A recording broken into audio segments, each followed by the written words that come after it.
na ako may tabo sa iyong pagkalingon. Because the Christians should live by faith, not by feelings. Ug ang basis of faith is the Word of God. Ang Word of God ang nagsulti kung believer ka, kung si Jesus imo ng Lord and Savior, ang Holy Spirit nag-uban sa iyo. Dawa na. Ang tawag sa iyo karon, templo ka sa Diyos. Ibuyan ka sa Espiritu sa Diyos.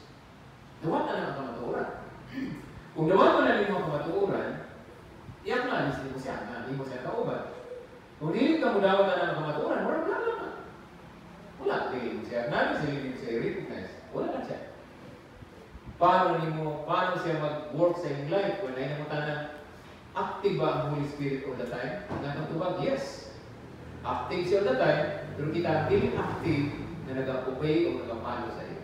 Active siya, nag-tudlo siya sa tuwa, nag-remind siya sa tuwa, nag-guide siya sa tuwa, nag-prompt siya sa tuwa, active siya na, nag-testify sa atong heart na kita mga anak sa Diyos, active siya sa tanan niyang works, pati sa trabaho niya. Pero kung wala ka nag-follow sa iya, dili ka maka-cooperate sa trabaho sa Holy Spirit. Ma-miss ni mo ang iyang leading, ma-miss ni mo ang iyang teaching, ma-miss ni mo ang iyang guidance, ang iyang reminder sa iyo, ma-miss ni mo ang iyang prompting, ang iyang leadership sa iyong life. Okay? Now, kung sa'yo nitabo ka rin, ang Holy Spirit na siya. Wala'y panahon sa atong kinabuhi na mawala siya. When in fact, kung mawala siya, nagbalik ka sa dili na anak sa Diyos. Iyang mabalik mo siya, mahimo na po kang anak sa Diyos. Ang iyang work na regeneration sa panahon nito, o kadili niya pwedeng i-reverse. Gikan sa pagkanak sa yawa, ihimo kang anak sa Diyos by the power of the Holy Spirit niya karon. Wala mo po na iyong pagkanak sa Diyos, niya ibalik na po kaniya. Dili na niya mo. Okay. Ang silyo sa imo, isilyado ka, may ipinag-iya ka sa Diyos. Kung wala na yung makapanag-iya sa imo, isang ganun sa isiliman ka na. So therefore, kung saman ang atong ikasulti ini, dili kita karon sa response.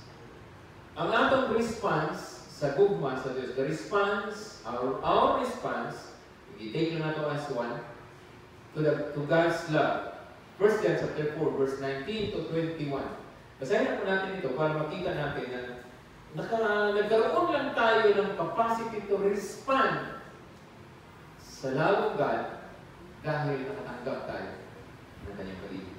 Sabi niya, 1 John chapter 4, verse 19 to 21. Unahin natin ang 19, sabi niya, we love because He first loved us. So, ibig sabihin, hindi lang guni-guni, hindi lang idea. Na-experience talaga natin. Natanggap natin yung pag-ibig na kanyang in-offer sa tinanggap mo. Ikaw yun. Pero depende sa ilan ngayon. Presently, baka hindi mo pa tinanggap. So, sabi niya, we love because He first loved us, meaning, nalaman mo, naintindihan mo na iibig ka ng Diyos, kaya in-offer itong pag-ibig niya, kaya tinanggap mo. Okay? Mayroon yung passage sa Biblia, sa verse 16 nito, sabi niya, we know God's love and we trust.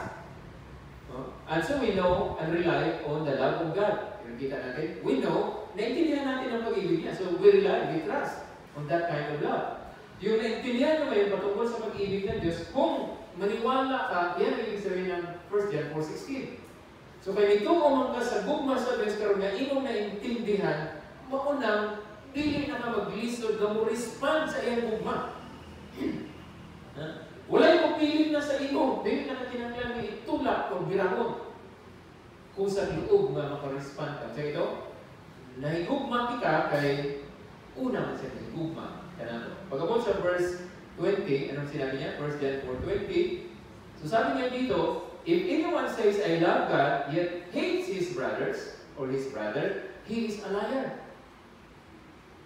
For anyone who does not love his brother whom he has seen, cannot love God whom he has not seen. At sabi niya, kung may isa sa inyo na sasabihin ninyo na mahal niyo ang Diyos pero kinamuhian niyo ang inyong kapatid sa pananampalataya, sinungaling. Kasi kung hindi niya kayang ibigin ang kanyang kapatid sa pananampalataya na nakikita niya, namamasdan niya, nakakausap niya, paano pa ang Diyos na hindi niya nakikita? Paano niya mahalin na hindi niya nakikita? Okay? So, pagdating ng 21, ito ang sinabi niya. Ito ay isang utos sa bawat isa sa atin. Ang sabi niya, and He has given us this command. Binigay ito sa inyo at sa ating lahat ng mga Kristiyano. Sabi niya, whoever loves God, so sino ito? Mga Kristiyano. Kasi kung tinanggap mo ang pag-ibig ng Diyos, pwede mo na siyang ibigin.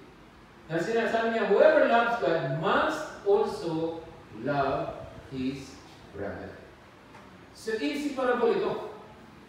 Dili ta pwede mo ingon na ang Diyos lang ang higmao, dili lang po sa iya, Lord. Kaya ang lovable man siya. Sa tingin niyo kaya kayo rin ay lovable sa harapan ng Diyos? Pareho tayo lahat. Na dili ta ang ayan kay higmaon sa Diyos, pero iya tang gihigugma. Nga, karon na-experience nato iyang gugma, nasabta nato iyang gugma, no wonder why, nag-desisyon kita na dawaton kini ang gugma. Unya, karon na nadawat na nato iyang gugma, nagpadayon kita sa pagdesisyon, nga padayon nato siya sa paghigugma. Diba? So, muna yung lugar, may natin na ginapanghimo as an expression of our love to our God. So, it's okay. Number one, response nato to God's love is, those who receive God's love will respond to love Him. Able na nga mag-respond na higugmaon po siya kaya gidawat naman niya gugma. So, paano mo tayo respond? Naka-respond lang ka tungkol sa gugma nga nadawat. Kano sa ito nadawat? Sa ganit kabihin mo sa Diyos, gibubo niya ang gugma. Sulod sa itong kasing pinagi sa Espiritu Santo. So, tungkol niya lang ang gugma sa Diyos na ito na experience, nag-respond po ta na ito sa gigugma. Pero pangalawa, kasi in sa parable, pangalawa, those who receive God's love will respond to love his brothers and sisters in Christ. Kasi, 21, must. So, dili pwede nga ang Diyos yung gigugma, pero dili mo higugmaon ang iyang mga gihigugma. Kanya nga ito mga brothers and sisters, higugma sa Diyos. So, kung higugma na ito ang Diyos, higugma na ito kini sila. Dili man pwede nga higugma na ito ang Diyos, niya yung higugma at kinamuhian na ito sila. Dili pwede. Okay? So, yan po, mga kapatid. Now, ang atong paghigugma sa atong brothers and sisters, ang atong standard actually, is the love of Christ to us. Kung sa paano man natin makita ang standard sa gugma sa Ginoo? Tingnan po natin ang Biblia. Ang standard ay sabi niya sa John chapter 15, verse 12. John chapter 15, verse 12. Ang sabi ng Panginoon Jesus dito, ito ay isang command, sabi niya, my command is this, love each other as I have loved you. So kung paano kayo inibig, yan din dapat ang pag-ibig ninyo sa bawat isa. Ito kumutan na paano matagigugma sa Diyos. Unsa, paano natin masabta na iyang gugma? Actually, ang gugma sa Diyos, ang sa ni Kristo sa atua, kung paano siya gigugma sa Amahan, mo po na iyang gugma sa atua. Yan ang sinabi niya sa verse 9 and 10 ng John chapter 15 din. Kung titignan mo, sinabi ni Jesus sa John chapter 15 verse 9 and 10, kung paano siya inilinang, sabi niya, as the Father has loved me, so I have loved you. Okay? So, ang pag-ibig pala ng Panginoon sa atin ay katulad din kung gaano siya minahal ng Ama. Ang standard, meaning, wala pa tayo nakaabot usahay sa standard sa paghigugma ni Kristo sa atua. Kasi ang subo niya, paghigugma ay kamo kung paano ako nahigugma sa inyo. Siguro karon may mag-reason out ka, sabi mo, Pastor, gigugma naman ako ang akong mga brothers and sisters. Pero masasabi natin, praise the Lord, hallelujah for that, no? But then, masasabi natin, go on, continue, grow in that kind of love. Mayroon pa sa Biblia, nakita ko sa Biblia na ito palang pag-ibig natin sa ating brothers and sisters should be growing. Dili sila dapat mag-stagnant. Last year, siguro mahal na natin sila. Pero ngayong taon na ito, mas lalong nag-grow pa, kaya mas naintindihan mo. May mga brothers and sisters kasi na nakakainis ang mga ugali nila. The way sila mag-istorya, the way sila mag-tratar sa atua, nakakainis. Pero later on, naintindihan mo sila, kaya pala nakakainis ito kasi sa bahay nila, ganyan, so naintindihan mo siya. So So, tinanggap mo pa rin siya as brother and sister, minahal mo siya. At naging influence ka na ngayon sa kanya na mag-change siya by the power of the Holy Spirit na ginagamit ang salita ng Diyos. Hindi lang na mas lalo mo siyang kinamuhian kasi gusto mo sana na magkatulad siya sa iyo ng ugali. Nadili mo yun siya mahimong pareha sa imong ugali automatically. Dapat mag-process pa man. Kinanglan niya, pa rin mo siya, kinanglan pa rin mo siya ni-disciple, tuduan pa rin mo siya sa ulog ka. Aron nga, nahinay mo siya mutubo sa iyong spiritual life. Di ba? So, ganyan po, mga kapatid. Sabi ng Romans chapter 12, verse 9, love must be sincere.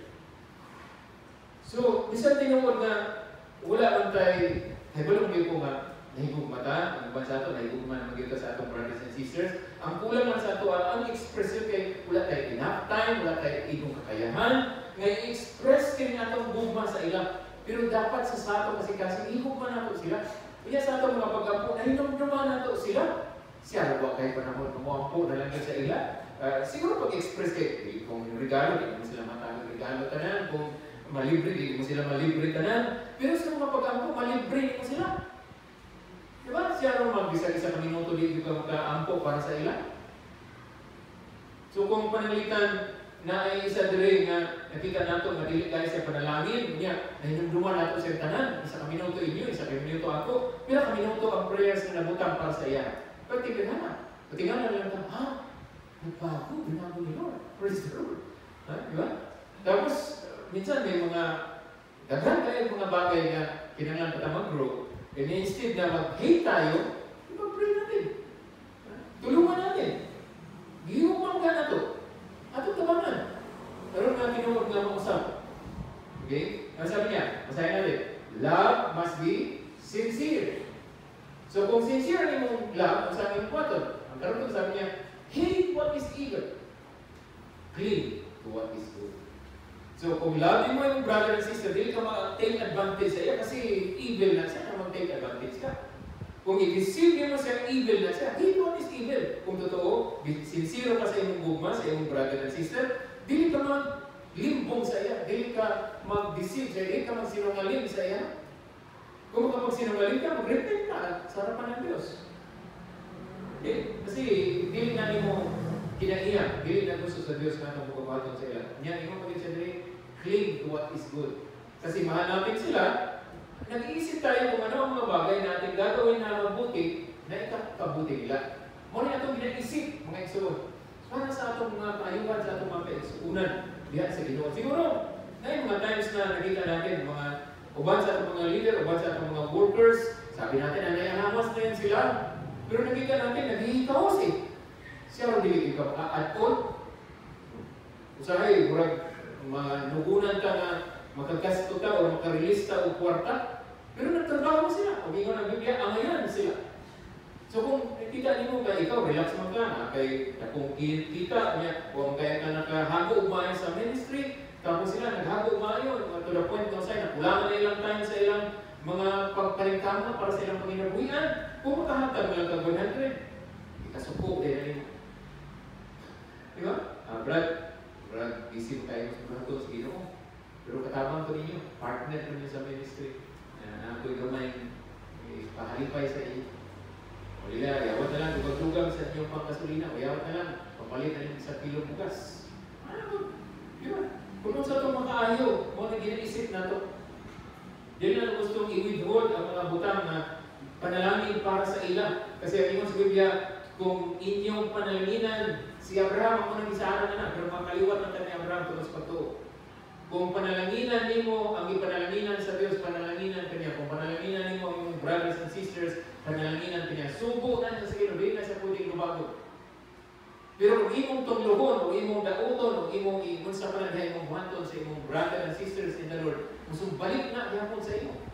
Kasi imong ng brother and sister. Sa atong Ginoo. So love must be sincere. Yan ang sabi niya. At ang standard natin is the love of God. Ang love ni Jesus ato. Sabi ni Jesus, higugmaay ang loob mo, pareha sa akong paghigugma sa inyo. Willing ka rin sa magpakamatay. Di sa may willing din magpakamatay. Para lang doon sa iyong brother and sister.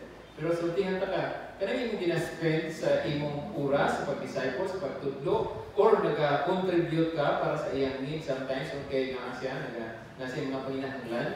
Part na sa imong life, imo na gihabuan. Kanang oras kay magigahin, part na sa imong kinabuhi. Part na sa imong kinabuhi. Okay? Sige po. So kamupod nga nagadawat og tabang, dapat praiseful po ta. Thankful po sa Ginoo. Kailangan po kayo nga tagaan ka niya, talikod lang ka niya, lipay kayo ka, pero wag ka. Hey, praise the Lord. Isuod, thank you, God. Ikapit ka sa Ginoo. Kuya, kung pwede mo lang, may nga, God bless you. Diba? May mga ilang pastor, hindi man marami. Pero pag ito ang kinaugalian niya, every time na ako is here, kasi nakita ko siya, hindi naman siya naghihikahos. Hate ko nga yung sinasabi nila na magkuha o kuhan, kanang certificate of indigent sa barangay. Barangay releasan. Sabi ko, kung ibihatag na niyo sa amuka ng mga pastors, niya dili namin ninyo pakuhaon o certificate of being indigent, dawaton ko na. Pero kung pakuhaon ninyo, dili na lang kung mudawat na. Kiyawan ka na, ang goal nila rin sa tuwa sa district sa Turil, 200 ka pastors, kunya himuon nilang indigent tanan kay wow certificate sa barangay. Kunya release ang imong pirmahan 4,000 ang i-release sa imong 3,000. Danahan ka na. Nakapurakot na daan sila sa kalibo. So 200,000 na ilang ipurakot gikan sa mga pastors. Pero ang mga pastors ay nilang gigamit. So wala ko nag-agree. Wala ko. Sukat pa sa una, kapila na nag-himo. Kanya tupod. Giklaro ko na sila. Kung dili na po ninyo makuhaon o certificate na indigent ko, dawat ko na. Pero kung pakuhaon mo ninyo, pagkalain ko puminahon sa Tibok Davao City, Turil District, ang mga pastors, mga indigent na. Saan may kinabuhin na ito? Diba? So, lain po kayo puminahon nga, no? Niya, gi-appeal ko nila sa ilang pagsinungaling, kay napapangurakot pa sila. Niya, atong giuyunan, kay gipirmahan ko na ito. Sige, so, darita, tanaw natin dali. Ito sa 1 Thessalonians chapter 3 verse 12. Nakikita po natin dito mga kapatid. No? Sa 1 Thessalonians chapter 3 verse 12, ito po ay sinasabi sa atin kung pang makita natin na ano ta ba? Kanang mag-desire ka na mag-grow sa atong gugma.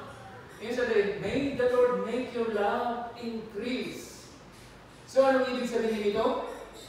We can pray for one another na mag-increase ang gugma nato sa usap. Kasi, yun siya, may the Lord increase. Si Lord ba na mag-increase? So, ito mag-iwan si Lord na mag-increase. Ipa-increase niya ang atong gugma alang sa usap. Di ba? Kaya kung mag-increase na siya, malahi na po rin mong damdamin. Malahi na po rin mong perspective sa imong brother, sa imong sister. Dati mong sige ka kasuko, karon malukay na kasaya. Di ba na yung mga tendency nga English na mutawag ka, suko ka? Sa babaan na, ayaw na, sige ron, pirahin ko na ron, matakam na. Di ba? Pero isi, dapat ang i-discern natin kay nataw siya sa mga atong mga desisyon na nag-aimunta na ay dili na ko itabangan kay basi ko ma-appeal ko sa bunal sa Ginoo kay sige bunalan ni siya basi ma-appeal ko bunal. Pero sa tiyata ka, nain kaya nga si Lord mo bunal, pero human yan, bunal iyang i-comfort o iyang ipanalaginan. So, mamunta na ka, Lord. Okay na, panahon na niya nga. Ikaw ang iyang gamiton. Alam mo na si Lord, gikan sa langit mo atiman na. Kita man yapon. Kung namasal ang Kristohanon under sa discipline of the Lord, and then pagkahuman ng disiplina siya, nagitalikdan sa tanan niya mga igsoon, sa may iyang una-una, sa may iyang isipon. Pero human siya sa discipline, ingo man ang Ginoo nga ang tanan nga akong gigugmaan kong gipanton. So, ba't masabot kung tinuod nga discipline to, kaya sa may mga trials. Di ba? Kaya tao sa'yo, nag-isip ka sa Diablo. Gumawa tayo ng hindi tama, tapos ingo na to, mga pagsulay. Pag gumawa ka ng hindi tama, hindi yun na sa trial. Consequence na siya sa sala. Ang ikinanglan nato is repentance. Maghinulsol, natabangan sa Diyos. Pero kung wala tayo kahimog sala, yan ay mga gitubutan sa Diyos ng mga pagsulay, wala tayo ng pagsulay. Ang ikinanglan nato, kalikpon sa Diyos, aron atong malahutay. Maka-persevere kita sa mga testings, sa mga trials. Pero ay tubuon kung trials na. Kaya naman, ingon si Lord, dili man yan tubutan na ang maabot sa imo kung dili ka niya suplayan sa abilidad nga imong kayahan siya. Bisan nang galing sa mga temptations, kung itugod niya, hatagan mo kanyang kakayahan. Aron imong mapagtagumpayan ang mga temptations sa imong kinabuhi. Okay, so ituloy natin. May the Lord make your love increase. Increase, ha? And then overflow for each other and for everyone else, just as ours does for you. So my brothers and sisters, pray for that. Kasi ito ang gusto kong sabihin sa inyo. Kini ang simbahan, bisan pag okay ta sa theology, bisan pag maayo ta sa Biblia, pag dili makita sa mga unbelievers ang tinuod nga gugma, dili sila ma-attract. O di sila dili maminaw bisan correct ang atong theology. O dili nila ma-feel na naigugma na napag-istorya. No wonder why ang ubang mga kulto nag-increase sila o nag-grow sila in number, e maayo sila matiman sa mga tao na dato sa iyo. So may mga bata na go ba ito sa Diyos? O patang ba sila mga motibo? Ikulto man sila. Pero na-attract ang mga tao, kaya kagana sila ginahimo na naka-benepisyo ang mga tao sa iyo. So kung maminaw sila sa mga kakultuhan ngayon itudlo, dawato nila. Kaya nga naman, una nga nata sa ilang buwan ang ilang panginahanglan, ang ilang heart. Muna-muna nila, gitabangan itong ini. Naka-remember ba mo, na ay dating Baptist nga dadala sa Sabadista, tungkol kay sa diyang nagkalisod siya, Sabadista ang tapang sa iya. Pero mo ba ang istorya? Ay, daghan ito wala. Diba? Muna-muna nila, asa naman mo mga Baptist. Siguro, ang pumunta ng asa mo mga Kristohano. So mo, magani na kung nakakita ka sa imong igsoon nga nagkalisod, wala man ta nag-ingon nga ikaw tabang. Ipadaman sa uban, nga basig pinaagi sa ilang pagkanibalo, makakontribute sila para sa iyang kalisod. Kung nag-minister ka, imong ginistorya nag-lisod, ipadaman sa mga kaigsuunan. Kaya basig makakontribute sila para nga makatabang. Huwag na ito ginahimo. Dili man, ayaw mo kadlo ka mag-minister, kaya basig na. Tinuod na na, kung usapang katao nga nag-minister, apil bulsa na.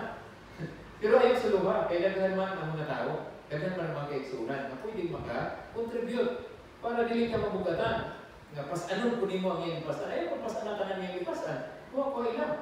At least kung nagbaguod siya, kaya iyong karga si 30 kilos, ikuha niyong 20, kaya na niya.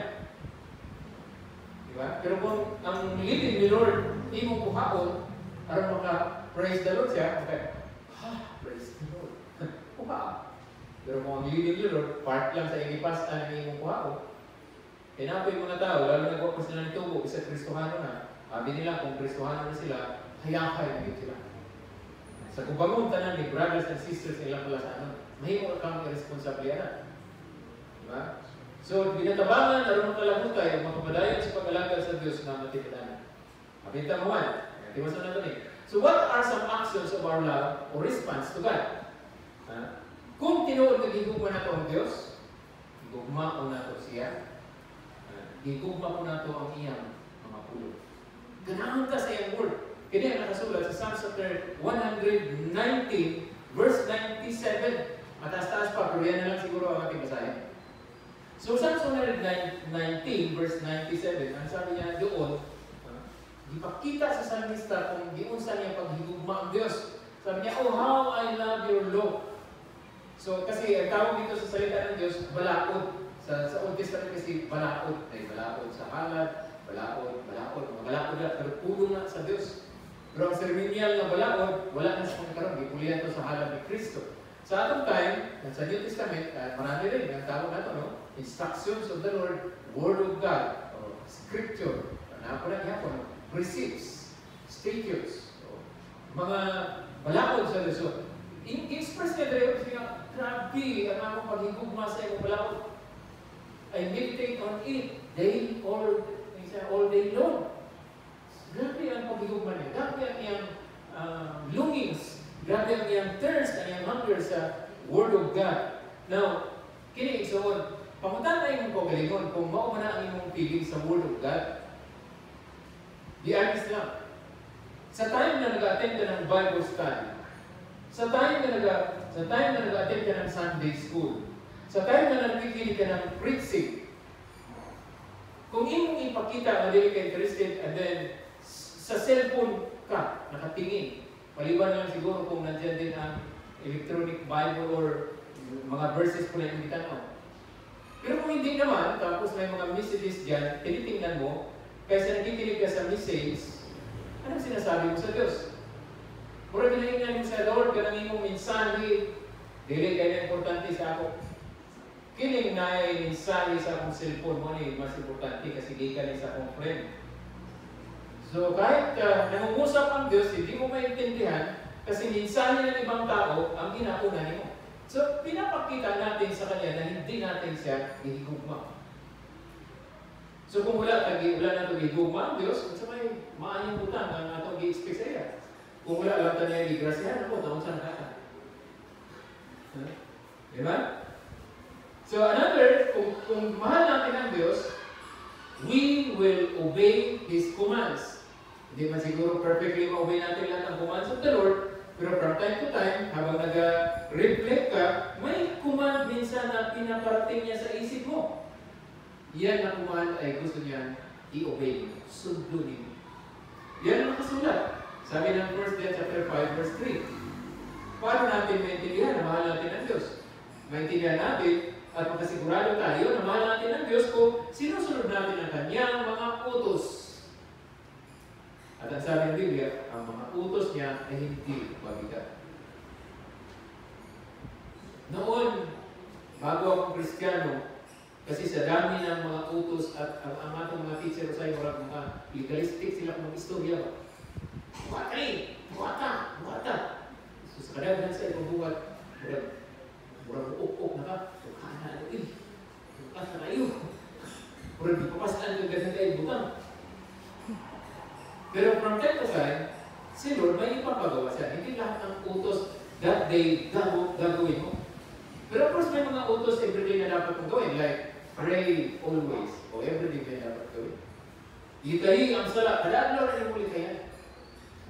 Pero kanang mag-evangelize ka, hindi mo na always na dapat ka mag-testify. May mga opportunity or may mga dapat kang puntahan na ayon sa prompting ni Lord, sa gabay ni Lord, sige yun. Pero kung hindi naman, grabe naman kung kada oras na nalang mag-evangelize, hindi mo po. Diba? So kung mahal natin si Lord, ginaubay natin ang iyang isugo sa tuwa. And then we pray regularly. Psalms 116 verse 1 and 2. Nag-istorya ta sa Ginoo, regularly. Nag-communicate ka, nag-commune ta sa iya. Nag-converse kita, may conversation with God. Regular. Dito na sinasabi every minute. Ang sinasabi ko, kung necessity o kailangan.